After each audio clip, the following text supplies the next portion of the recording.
Overview का मतलब होता है पूरे पाठ्यक्रम पर चर्चा करना, मतलब कौन कौन से चैप्टर आएंगे, उस चैप्टर से हम क्या क्या पढ़ने वाले हैं। आज थोड़ा मोटा मोटा आज हम इस पर चर्चा करने वाले हैं। तो संस्कृत नई बुक है, तो हम लोगों को थोड़ा सा ऐसा लग रहा है कि कुछ कठिन तो नहीं हो गया, कुछ ऐसा तो नहीं लग रहा है कि बहुत ज्यादा सिलेबस बढ़ा दिया हो, तो ऐसा कुछ भी नहीं है। बहुत अच्छी प्यारी और सुंदर सी बुक है, शानदार। देखिए यहाँ पर एक सारणी जो आपका पाठ का नाम दिया हुआ है, यहाँ पाठ और यहाँ पाठ का नाम, पाठस्य नामः। पहला पाठ जो दिया हुआ है, सत्यम शिवम सुंदरम संस्कृतम। सत्यम मतलब सत्य, शिवम मतलब कल्याणकारी, और सुंदर मतलब देखने में और पढ़ने में जो सुंदर लगे, ऐसी हमारी संस्कृत। पहला चैप्टर हमारा संस्कृत के लिए दिया गया है कि संस्कृत की महत्वता क्या है, संस्कृत हमें क्या क्या दे सकती है, उस बारे में पहला ही पाठ हमें पढ़ा रहा है। संस्कृत हमारे लिए क्यों आवश्यक है, संस्कृत से भारत भूमि और हमारे इस जीवन में क्या क्या उपयोग है, आज हम पहले पाठ में इसके बारे में जानेंगे। दूसरा दिया है द्वितीय पाठ, सुखस्य मूलम धर्म और धर्मस्य मूलम अर्थ।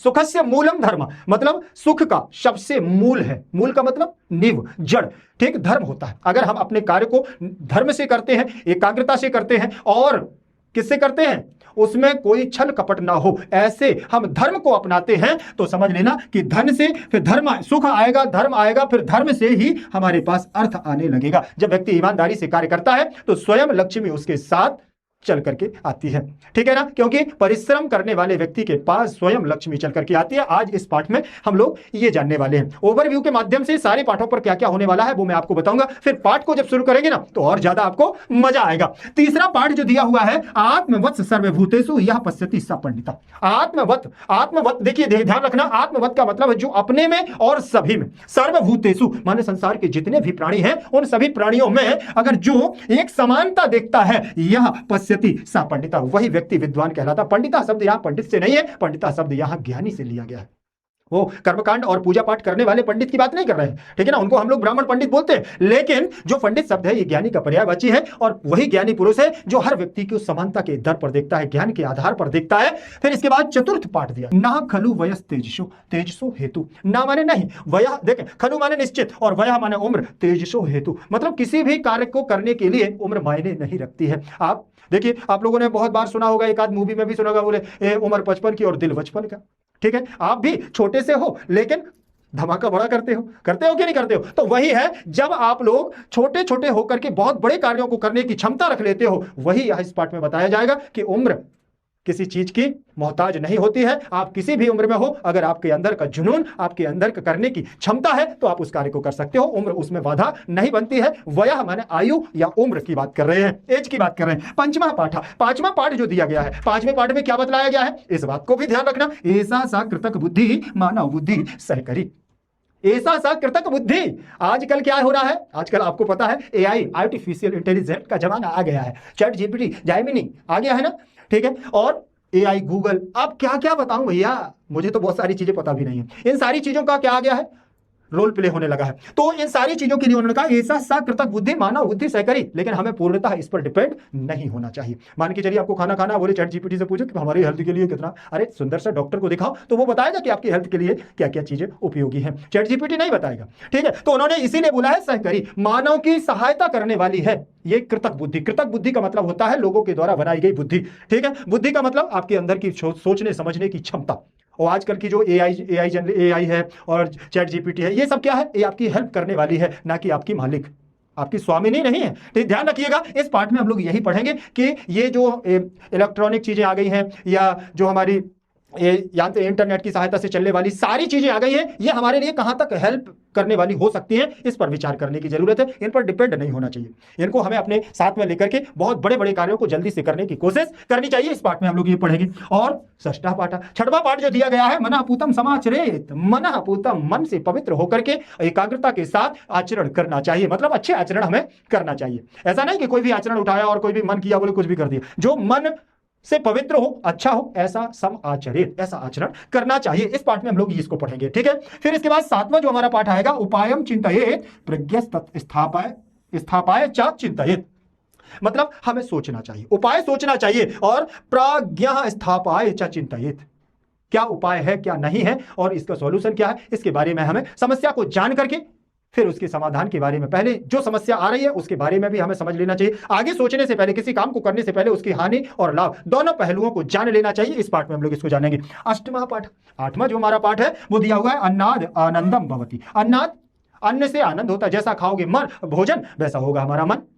तो ये वही बताया गया है, आनंदम प्रति, आनंद की ओर जाना। आपको जो भोजन आप ग्रहण करते हैं, आप किस प्रकार का भोजन ग्रहण करते हैं उस पर डिपेंड करता है, आपका आनंद की अनुभूति प्राप्त होती है। इस पाठ में हम लोग उसको करेंगे। इसके बाद और हमारा 9वें नंबर का जो पाठ दिया हुआ है वो है कृतम प्रतिकृतम भूयादेश धर्म सनातन।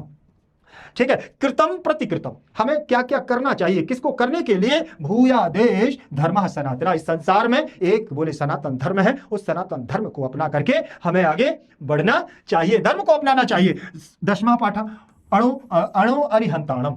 आपने देखा होगा ये जैन धर्म में चलता है, ये भी एक मंत्र है। ठीक है, मंत्र है, जैन मुनियों का मंत्र है, जैन धर्म का मंत्र है। इस मंत्र के आधार पर उन्होंने कहा अणु में ईश्वर निवास करता है, परमाणुओं में ईश्वर निवास करता है, कण कण में ईश्वर निवास करता है। इस बारे में भी हम इस पाठ में जानेंगे। 11 पाठ, 11 नंबर का पाठ हमारा क्या कहता है, इसको भी थोड़ा सा जानेंगे, वर्णोच्चारण। अब यहां देखें 10 पाठ पढ़ने के बाद अब हमारा थोड़ा यहाँ ग्रामेटिकल पार्ट आ गया है, व्याकरण। इसमें व्याकरण में क्या क्या हम लोग पढ़ेंगे उसमें भी जानेंगे। बहुत अच्छी सी बुक दी हुई है, बहुत सुंदर सी बुक है, मजा आएगा इसमें आपको पढ़ने में। वर्णों का उच्चारण शिक्षा 2। ठीक है, तो वर्णों का उच्चारण हम देखेंगे कि हमारे स्वर व्यंजन विसर्ग कहां कहां से आए हुए हैं, इन वर्णों का उच्चारण क्या है, वर्णों के उच्चारण स्थान कौन कौन से होते हैं। कंठ होता है, मूर्धा होता है, ठीक है, नासिका होता है, और इसके बाद हमारे ओष्ठ होते हैं, तालु होता है। इन सारी चीजों को हम लोगों को इसमें वर्णों के उच्चारण स्थानों में जानेंगे और आपकी बुक में भी आपको मिलेगा। फिर परिशिष्ट वर्ग, परिशिष्टम में दिया, उसी का उन्होंने एक चैप्टर बना करके दिया दूसरा, तो उसमें दिया है अन्वय, अन्वय पढ़ना, अन्वय करना, श्लोकों का अन्वय कैसे किया जाता है उसके बारे में भी हम लोग जानेंगे। परिशिष्ट 2 में क्या दिया है, समासा, समसनम समासा, समास के बारे में जानेंगे। 2 पदों को मिलाना और 2 पदों को क्या है विग्रह में करना, अलग अलग करना, सामासिक पद कहलाते हैं, समस्त पद कहलाते हैं, विग्रह पद कहलाते हैं। उन समासों के बारे में जानेंगे। इसमें कारक विभक्तियों का भी बहुत सुंदर ढंग से प्रयोग होता है, आप लोगों ने पढ़ा भी होगा, ऐसा नहीं है, समास भी पढ़े होंगे। फिर इसमें परिशिष्टम 3 में भी जाएंगे तो ग्रामर के पार्ट में हम लोगों को वाच्य पढ़ने होंगे। वाच्य तो आप लोग जानते हो, ट्रांसलेशन, कर्तृवाच्य से कर्मवाच्य, कर्मवाच्य से भाववाच्य, तो इन सारी चीजों को भी अपन जानेंगे। शॉर्टकट में है पूरा चैप्टर, यहाँ सेंटेंस जरूर उन्होंने वो टाइटल जरूर दे दिया है पूरे चैप्टर का, लेकिन इतना बहुत ज्यादा लेंथी नहीं है। परिशिष्ट 4 जो आपको 4 नंबर पे दिया हुआ है वो है शब्द रूपाणी, और शब्द रूपों की तो बात ही छोड़ो। कई लोग कहते हैं सर शब्द रूप तो याद ही नहीं होते। अरे चुटकियों में ऐसे बजा करके मैं आपको सिखा दूंगा शब्द रूप। शब्द रूप में है क्या, कुछ नहीं है, एक सीखो 1000 शब्द रूपों को बना लो। समझ गए ना, चाहे वो आकारांत हो, इकारांत हो, उकारांत हो, ऋकारांत हो, कोई भी हो, सब बनेंगे, गारंटी मेरी।